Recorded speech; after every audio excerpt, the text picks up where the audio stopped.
So I'm here for us to learn from one another. All right. I'm not coming here on an horse to come and train or teach. I've come to share knowledge, and I'm looking forward to gaining some body of knowledge from you as well. So we want to talk about sales. Sales encompasses a whole lot, but we'll just take a part of it today. Okay. Most instances, people have left sales, or they thought or they think that sales is for those who don't have any other thing to do. That you don't have anything to do, just go they sell. All right. But sales is scientific. Sales is a real deal. Without salespeople, no organization prospers. Because if you produce and there are no people to sell, then all the produce, whatever you produce, will be in the store, in the warehouse. If we have property all over Nigeria, and there is nobody to convert them to cash, then it becomes a waste. So we are very important. That's the note I want to start with. Let us all have the understanding that we are all important in the sales process as salespeople. So today we'll look at the role of the sales communication. There is a certain way we are expected to communicate when we want to close a deal, when we want to make sales. There is a customer psychology, even though we are not talking about that today. There is this kind of psychology of an average customer. We need to have that understanding. There is a way we should talk to people whose pocket we want to get our hands into. All right. So all these things are scientific. There are things that an average person may not just know. He will just do anyhow. But with the knowledge we are going to garner here today, we should be able to do things differently for the purpose of having and making a result. That's my goal. So that whatever we learn today, we go and practicalize it, and we want it to improve our productivity. As you are improving the bottom line of the organization, you're also improving your own personal bottom line too. So these things will help us. We're going to look at the role of sales communication. What does it entail? How does it affect us? We are going to look at some strategies. One of them is asking questions, active listening, the 3 steps to active listening process I was going to write. Strategy 3, providing a template. What does that mean? As we progress, we are going to get to know adjusting market. What does it mean to adjust your marketing? Then we are going to get to know that sales itself is a process. It is not an activity. Sales is a process. It is not an activity. It's a combination of 1, 2, 3, 4, 5, 6 or more things or more activities that now results into sales. So the point where that person exchanges money for the value you are producing or providing is not sales. That is the exchange, the point of exchange of value. There are things that will have happened along the line before we got to that point. So what we want to encourage ourselves about today is how to take people through that process and get to the point where they get to exchange their money for the value we want to present. We are not the only ones in the market. All right. So there are options, there are alternatives, but we want to spike out of the lot by the things we want to do differently, so that these people will say, okay, this is where I want to commit my money. All right. So we are going to look at that process. Okay. Sales as a process. Then we are going to round up with some key takeaway points. All right. I believe we are going to be good. So my style is not such that after the class we now say questions. As we are progressing, if you feel the urge to ask any question, just stop me. Ask your questions. We'll talk about it and we'll progress. This is a very mature setting, so it's not about class. I want to just feel free to pause me at any point and we'll progress from there. I won't listen to. Okay, this is a short profile that might be taking some of our time. Of some things I have done that I still do, and those that are in progress. All right. elements of sales communication. What are the elements of sales communication? You know, this session we have branded as strategic sales communication. So what are the elements? What makes for a sales communication? Every one of us will communicate through one medium or the other. Even animals communicate. Okay? So to make sales, we also need to communicate, but we have our language, we have our ways. All right? So that's what we intend to look at when we talk about your personal communication skills. And for me to put skills behind the name communication, it means it can be learned. All right? So some people have hairdressing skills, some have tailoring skills. They learned it, some picked it along the line. But we are talking about communication skills here, and we are saying it can be learned. All right? Communication skills can be learned. You know what? Before now, most of us have been talking, but we have not been communicating. Most of us have been talking, but we have not been communicating. We have not been communicating the language of sales. So it is possible for me to expend 1 hour with a prospect, and we talk.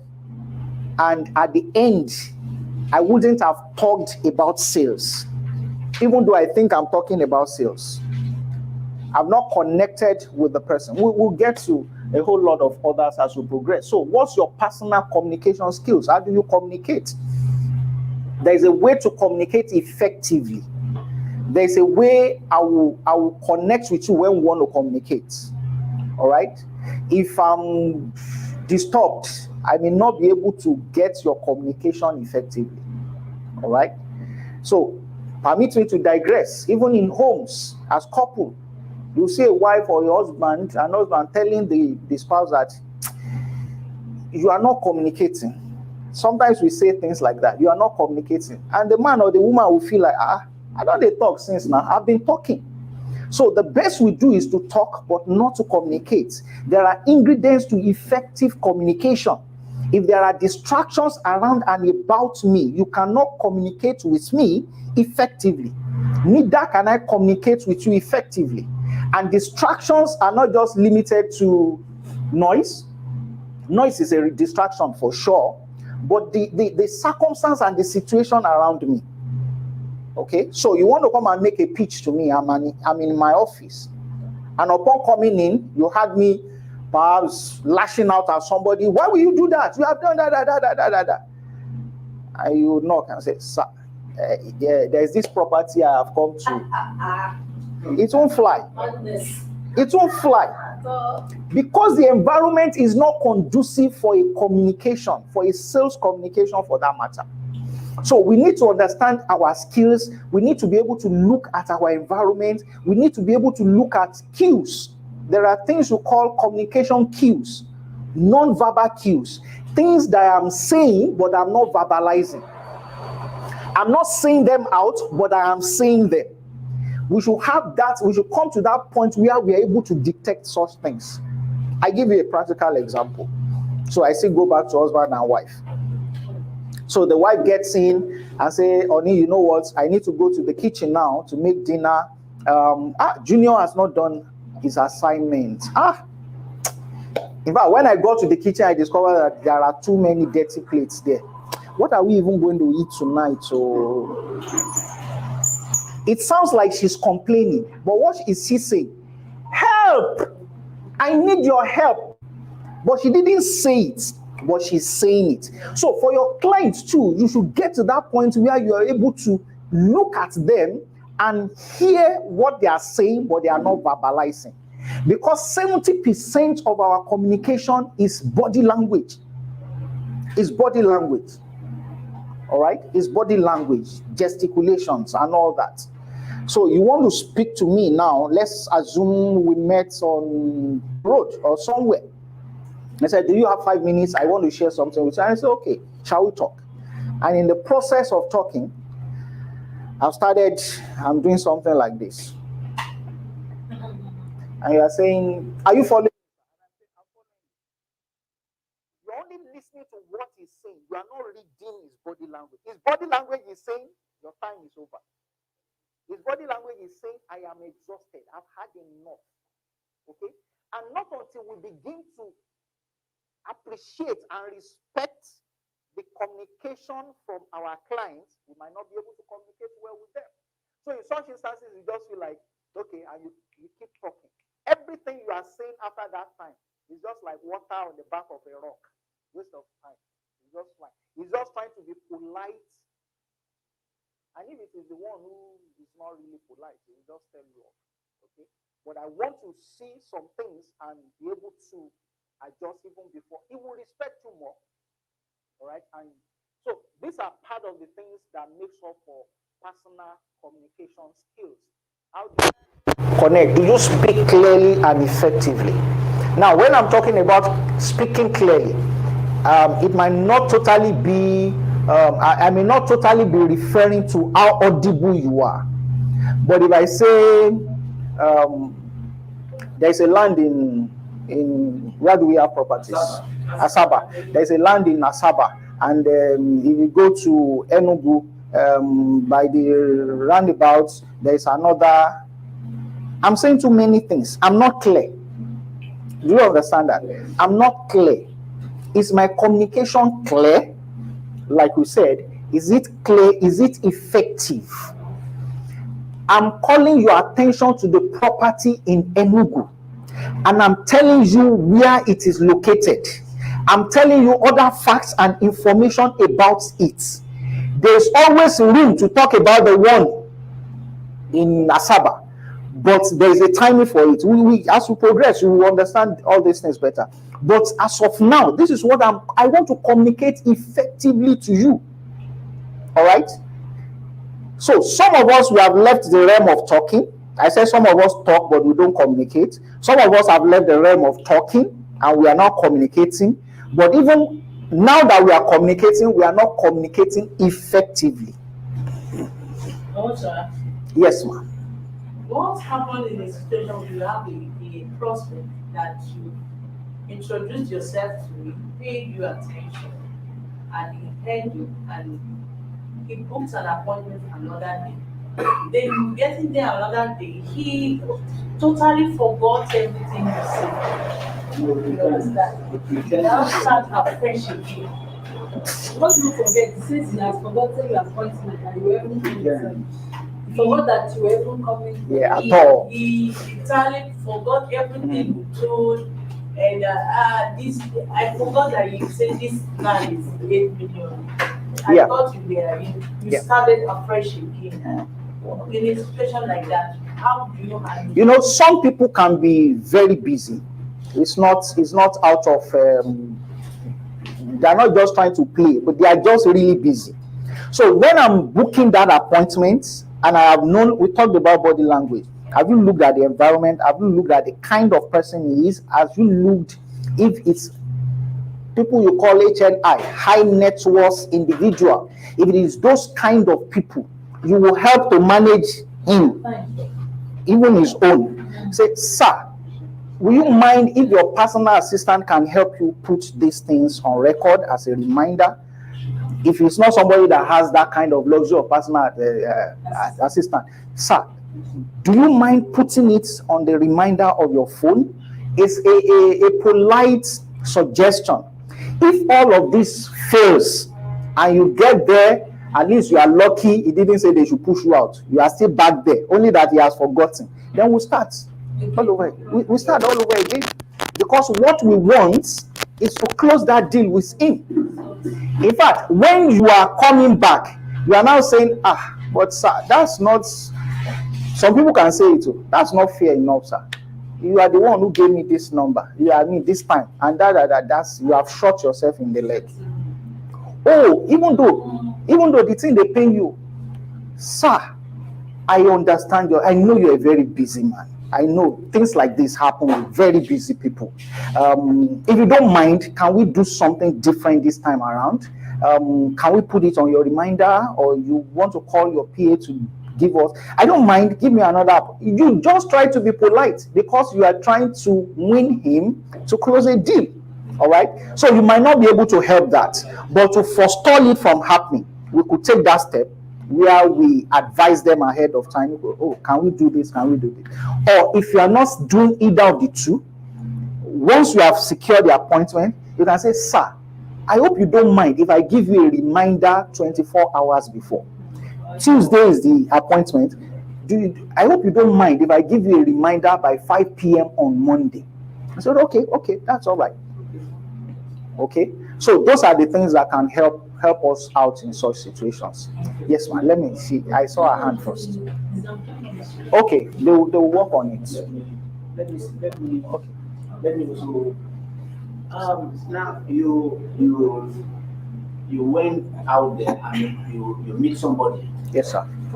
And you look at the environment and you think this person is capable of buying property, and you go ahead and you approach him, you talk about what you have gone through, and you explain effectively, according to you, about the land you have in Asaba. Yeah.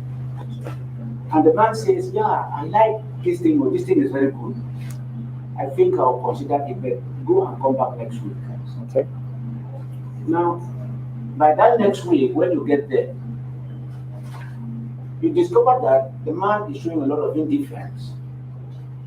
See, man, he's not attending to you anymore. Now, does that have to do with talking? Did you just talk, or you didn't really communicate with the person effectively in your first meeting? Okay, so in this instance, I want to absolve you of any blame. I want to believe that you communicated effectively and well enough to the person. He has the facts, but I want to look at that person. You know, as humans, we have different kinds of manner of thinking. We have different orientations, different ways of behaving. But talking about sales now, there is a prospect analysis. I have analyzed this prospect, like you said, and I think it's somebody who can buy property. There's another flip side to it. Is it the person, even though during your analysis you have analyzed rightly that he looks like someone who can, but then is this somebody who takes the buying decision? Is it the one who takes the buying decision?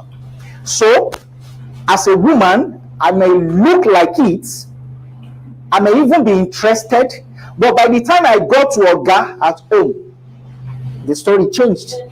I may be the man, I look interested, by the time I got to Madam at home, the story changed slightly. Because the person you're talking with, even though it looks like it, but it doesn't have the buying decision. Okay? There is a difference between the customer or the consumer and the buyer.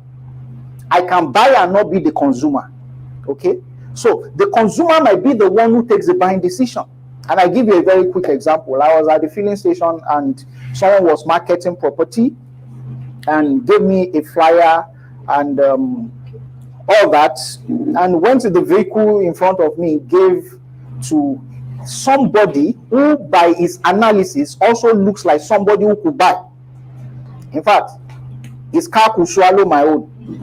That's how big the car was. So he looked every of the parts, and it took so much time, you know, talking to that, and he talked so much, you know, relating with the guy, until when the guy now took it. And the guy was, now, something else in sales is that we should be able to quickly identify who is a prospect and who is a suspect.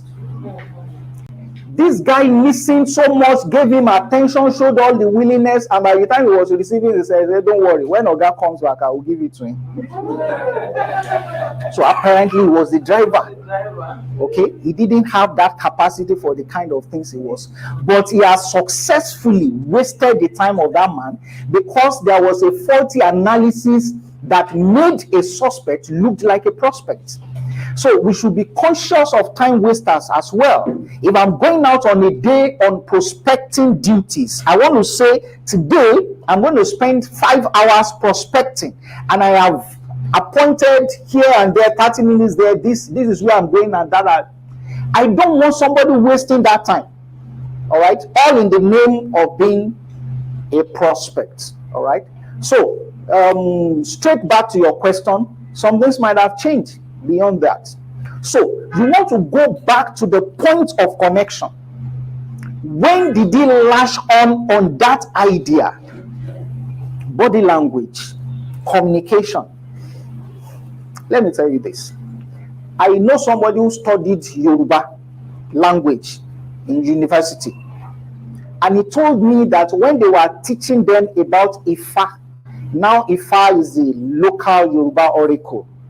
You know, they will be doing incantation and will be saying some things. For some of us who watch home video and all that, you are doing some things, you are saying some things, and it gets to that point, and he just tells the woman, the problem is childbearing. And the woman will say, wow, exactly. Meanwhile, this Yoruba graduate told me that those things they are saying, they'll say to the left, to the right, to the this, and he's studying you where you click in. And he knows that that's the issue. Do you understand what I'm saying? So by the time I'm saying because he was unable to go to school because his parents died, there was no and unfortunately I was and now no children, and the woman goes, He knows that's the point. So I want to go back to my communication, earlier communication, and say, where did this man connect? At what point did he connect? Then I want to bring him back to that point. So when I was telling him about Asaba, it was no big deal. Well, I love Asaba, but I'm not really sure I'm interested in property in Asaba. And by the time you ask, okay, I'm jumping ahead now. Questions. We use questions a lot. By the time you are now asking, but I thought you said your parents are in Asaba, or are they there or something, or you have a sibling in Asaba? And he said, yes. Don't you think such a place can be good for them? When they have it, they will manage it. They can even be doing something on it for now. And he goes, that strikes a chord in him. So I want to take him back to that point. All right. So when next I'm meeting, I'm asking about those siblings. I'm asking about, the person you said could do something on the land. I'm not talking about the land. I'm not talking about the property. One thing about sales is that you show genuine interest in the prospect. And that's one mistake we make. So when you see me, immediately you want to tell me about, hey, there's a property here, there's a da. You have not shown interest in me. Nobody wants to be sold, but we rather want to be sold to. So most salespeople, they just lead and say, I sold him. No person wants to be sold. Just consider yourself. Is that the kind of feeling you want? No, you want an experience. Okay, so as a salesperson, I should be able to create the picture of that experience in your mind. What we are selling is not something we can take about, but you want people to have an experience ahead of time. And I tell you what, if you want to learn about sales, the best school you can go is on all the streets. Just go and see wonderful young guys, especially of the Eastern extraction. See what they do. Sometimes I look at them, I see what they do. I said, some of these guys might not have been to the four walls of the university or any institute, but they have that sense. If you are in traffic now, a young guy wants to sell this to you, he will show you. I'll see it now. I'll see it and say, how much is this? You are talking, and he says, touch him now, see it. Experience. He wants you to experience it. And you can even say, put him, see as he stands now. He wants you to experience it. And because you are experiencing it, psychologically, you are getting pre-programmed for ownership. So if I'm telling somebody about a property, I'm talking about, sometimes maybe by Christmas you will have to go home. Maybe something modest, you can just put something modest there instead of spending on hotels, and people will be able to come and visit you and all that. I'm creating an experience in his mind. I'm creating an experience. So he's almost halfway or quarter way to having that experience. He's desirous of that experience. Okay, so that's the essence why they do those things. By the time I have touched it, by the time I have put it on my face and I look at myself in the mirror, I'm looking at, this thing is desirable to own. But in our own case, because what we are marketing, what we are selling is not something we can move about, but we can create that experience in their heads. That was why I said it is a science. It is something you do deliberately, that you are conscious of, that okay, now you yourself, you know in your heart that this is what I'm about to do to this person. This is what I'm doing. Okay? And you create that experience in their minds. All right? Describe things in a manner that is easily understood. I think we have talked about that. You are doing a description, let it be easily understood. So you said, hey, that's Asabaon. If you come by, if you buy 2, or if you buy 3, we will give you 1. But that 1 is behind another area where you have, you're just confusing me. And he said, you know, even with that 1, there's still a discount. You just model too many things together that I'm confused. You're not winning me over. All right? So, we should describe things in a manner that is easily understood. Yes. Well, I met a client during a storm that went home, and then his mom wanted to pay immediately. Was asking of account number. Then I don't know what happened. The next thing, I don't know what happened. And before I could get the account number, the man now said, "I be no better. We will see the place so one by first." The thing was. Then I was like, this man, I don't understand. Till now, the man has not had time to go and spend the place. So imagine if he had paid that day. I don't know, I would have given him something cash. Maybe this promo they end this week, or they end this. You know, there's something in sales we call sense of loss. You create a sense of loss in people. And this is what I mean, that you create a sense in them that they are losing. If I give the example again, you know that all these my brothers, they do it. You get to Obina's shop, he will tell you, you better take it. This is not the last one. Nana, you 100 still there inside. This is the last one. It's creating that sense of loss in you, that if you're not taking this one, you're losing. So psychologically, I have that sense of loss. We are having a promo now, but by 2 months' time, by next week, by tomorrow, or by whatever time, with truthfulness though, by whatever time, it reverts back to the original price. So if I'm offering you 1 million now, and by next week it goes back to 1.5 million, I'm telling you that if you don't act now, you're going to lose 500,000 naira. So I'm creating that sense of loss. But does it really work? Because this. All these things are psychology. When I called it the next time, the man now said, "Don't worry, any amount we pay, I will pay." Yeah, you put those people on. There's what you call a sales funnel. All right, you put such people on your warm list. Okay. There's a list. I believe you keep data. Yes. All these people, where you are with them. So you keep them on your warm list. That is people that you can warm up to easily. Oh. You know, there is a warm list, there is a cold list. Oh. For me now, I don't think I know, before today, I didn't know anybody here. So if you wanted to sell to me now, I may be on your cold list because you're just trying to break. But with that person, we had an ongoing discussion. And then, you know, you should be able to follow up because it has a high prospect of being converted from a lead to a paying customer. Okay? So you keep throwing things before him. You try to imagine perhaps he wants something closer to him, or he wants something cheaper, or he wants a promo. When anything like that comes up, people like that are the first you are going to show that, hey, see what we are doing now. You know, you keep following them up. Most of us too, seated here, it's not easy to sell to us. How easy has it been to sell to us as individuals? So we should consider that too, and not relent. So we just keep knocking. All right.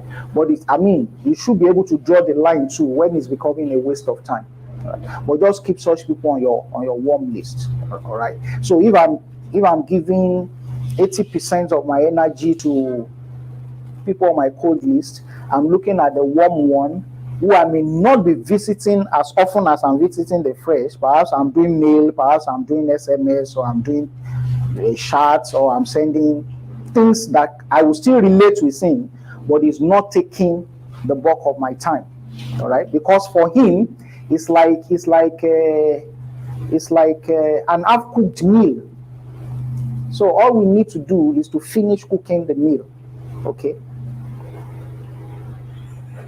We need to listen to others effectively.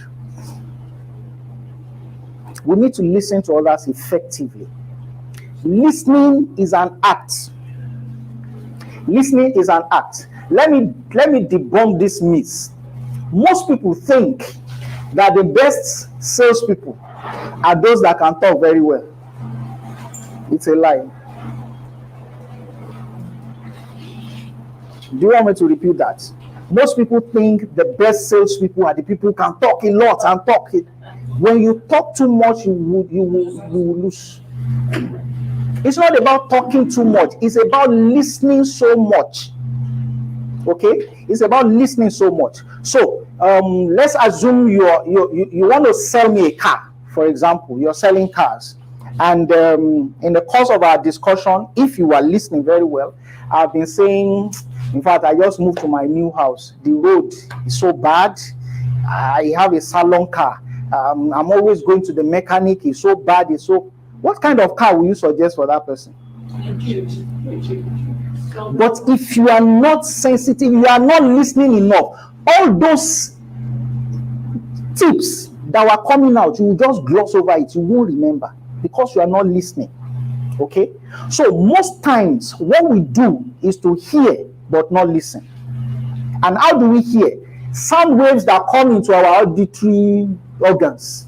You heard it, but you are not listening to it.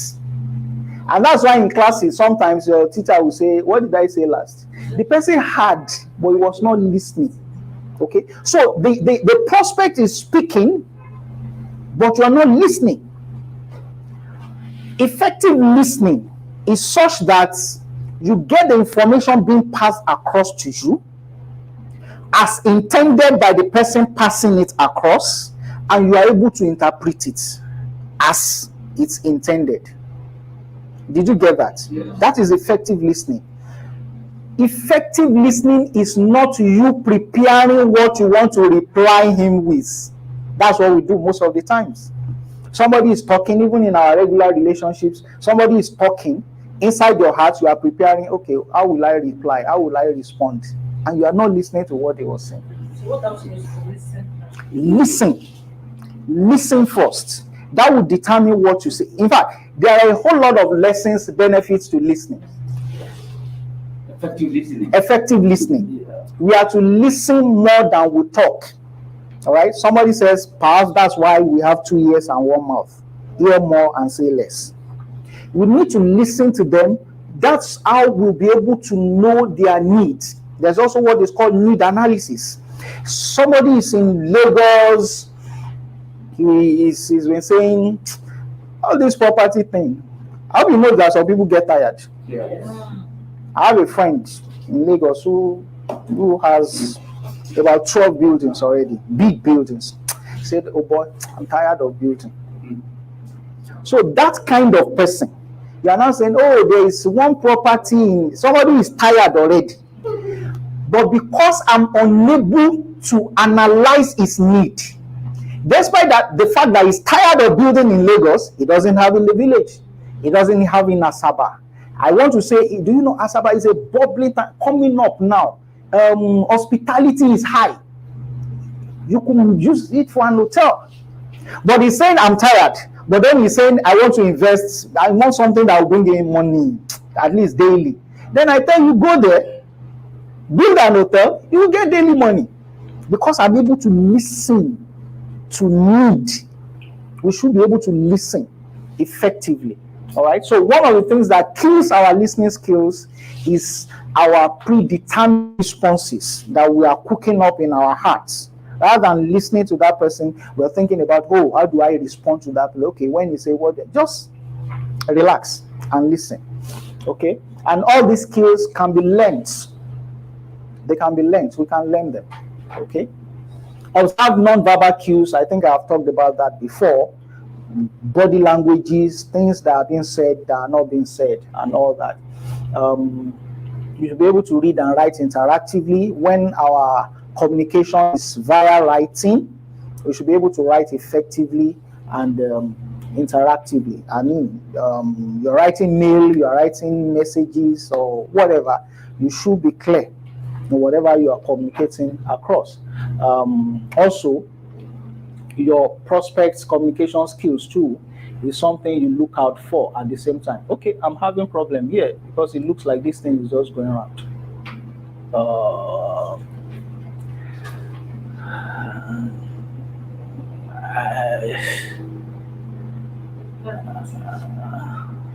I don't even know where. It's true. Go again. Okay, this should be one. Yeah, this is one. Okay. Ask questions in your communication skills. Now, let's link the two together. I said we should listen more. If you are asking questions, who is talking more? The prospect. So you just ask leading questions. All right? Those are the questions that will help in your analysis of the person. Okay? It will help in your analysis of the person. You're asking questions and looks like, so is this where you work? You're talking of a particular organization, perhaps you saw a logo on the table or something and say, oh, so you are with this bank, or so you are with this organization. Oh, no, I'm not with them. I'm just working here. He tries to play little and say, I'm just a small boy, or I work here and there. That's not the whole of it. He might not be working in a big place where there is so much money, but have access to loan. But in the process of questioning, we discover that, we have a cooperative, and in that cooperative, at least we can do a maximum of 10 million, we can do a maximum of 5 million. So what's my issue? So we need to learn how to ask questions, okay? You're meeting a client, it's not just about, let's go to Asaba, all right? There's a property there is this or that, okay? You ask questions that will make people think about themselves, and some of their answers will be suggestive of where you are taking them. Okay? Are we together? Yes. So we ask questions. I don't know what kind of question you are asking now. You want to know, you are not saying, where do you work? No, that's sort of rude. Okay? So do you by any chance work with NNPC? Or you're just trying to yes, and he says NNPC. If you say NNPC, I know go day here now. I say, so where you have gotten that information. Okay, so we kept talking and we are trying to look at where he lives. Okay, I'm in Lagos. Where are you from? I'm from that. When last were you in Asaba? I go every Christmas. That's interesting. So when you go, where do you stay? My father has a place there, or my brother has a place there, or I use an hotel, or I don't. The thing is opening up. You are making her talk. So when you are now going to respond, you will be responding to meet the needs that you have identified around him. Okay? So, we should ask questions, and as often as we can. So, I talked about the process. The sales is a process, it's a cycle. Now, the one you were doing with that man, you have taken him to almost the end of the process where there is a breakdown. So, we continue again. You continue from where you are. You run the process again till you have a complete process. So that's where we are talking about that we should talk less. The best of salesmen are not those who are talkatives. But even in our homes, when we see a little girl talking, I say, this one a marketer. No, she's not. A real salesperson does not talk too much. I give you the facts and I expect you to chew on the facts. Sometimes when I say too much, When it is a time for that person to ask me questions, I will be blank. I'll be blank. There is nothing. I don't talk everything now. Okay? So I want the person to talk, to do more of the talking. And when questions come, I keep my information and release them in bits. Okay? So if I get to you and say, there's a land in Asaba, it goes for 2 million, and it is complete. So it's 60 by 120, very full, complete. You can pay in installments, but you need the initial deposit of 200,000. And once you have paid, we give you a receipt, and you give all the information. You've given all the information. So That's what some of us do. yeah, so we should learn to correct that. You should be miserly with your information. Okay? While you're doing the questioning, you're making him talk. Then you have said so much. By the time you are responding now, you have told him where it is, you have told him how much, you have told him about the deposit, you have told him about the receipt. But I still keep the discount in my pocket. So, because for everything you say, okay, let me ask this. How many people here you are going to buy, maybe except in supermarkets, you are going to buy and the person say 10,000 and just bring the 10,000 and say take. Whatever you say, there will always be an objection. Yes. Interestingly, I mean, almost all these things, they are a whole day training on their own, handling objections. How do we handle objections? There will always be objection. So I don't want to put all my cards on the table. When objection comes, then there is no cards to play. So I want to keep some of them. So when it comes with that money is too much, then I bring the card of discounts. Then he has this feeling that my challenges are being met. I'm getting solution. Okay, but if you have emptied everything because you've always thought that the best salespeople are those who can talk, and you have emptied everything, by the time he's now making requests, you are not. It is scientific. It's a game. It's a mind game. All right, it's a mind game to get into the pockets. So we should be clever to play it well. Okay, so ask questions about features. Here, let's be particular about property. So you are asking questions about the features of the kind of property you would love, where you would love to own a property, or what are the things that attracts him to the property. You're talking about features. You then talk about. Question. If a client looks at your subscription form and now says he would love to do installment payment, should we allow him to? When initially he wanted to do full payment, and you have been pursuing it for like 2-3 months. He said he wants to do full payments for 2 plots. Then all of a sudden, he now sees on your subscription form, you understand, 0 to 3 months, 6 to, he now says, okay, can I do this for? Maybe can we go for that? Or So I will answer the question with a question. okay. Out of 0 and 50, which one do you prefer? I prefer 0% or 50%? So the person who signs up to do installments, we are game. We are game. I know, I can imagine what comes to me might not be immediate and might not be bulk, but we are still game. What if, like the earlier one, it says later? You know, some people, their national anthem is later. We'll talk later. We'll get back to you. Those are the statements. You need to get to love those things. Let me just give you a little about rejection. When, or is it rejection? What's the word now? That's not the word. Objection. About objections. When people object to your sales pitch, don't let it get at you. Don't let it get to you in person, as a person. They have not objected to you. They have objected to your proposal. So think about it that way. This person has not objected to me. He has only objected to my proposal. And for me to have been able to propose to him at this point, it means I have a foot in the door. It means I can always come back. Okay? So look at, what that's one of the ways to handle objections. So he was going to do a full payment before, and he now saw that this is a more relaxed payment and he wants to do it. Hey, we are game. Grab it. How do they talk? Half of puff is better than nothing. And it, is committed. It means it will keep coming in. It keep coming in. So it's not a problem, right?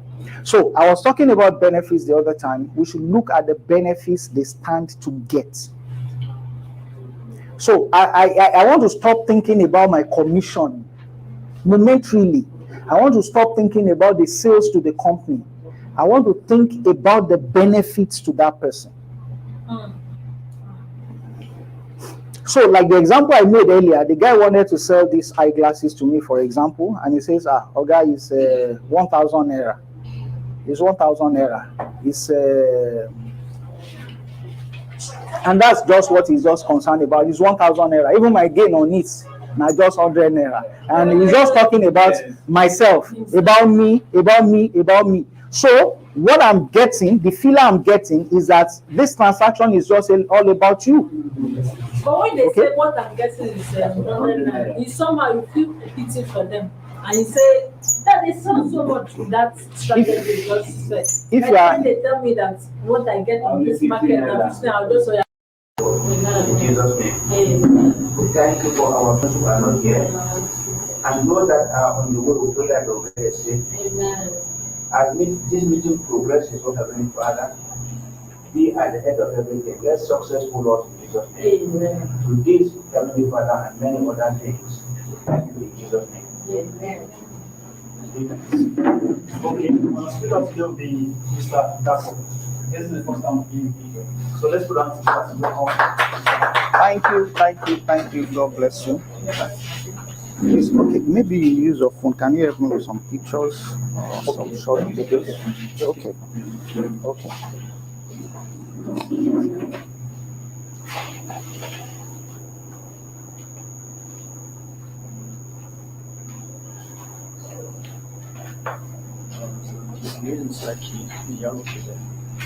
Yes, so change it. Okay. So this opens the phone.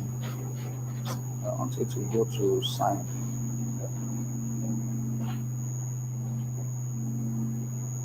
Okay. Just this. Just M. Sorry? No, separate. This is this camera here on the home screen.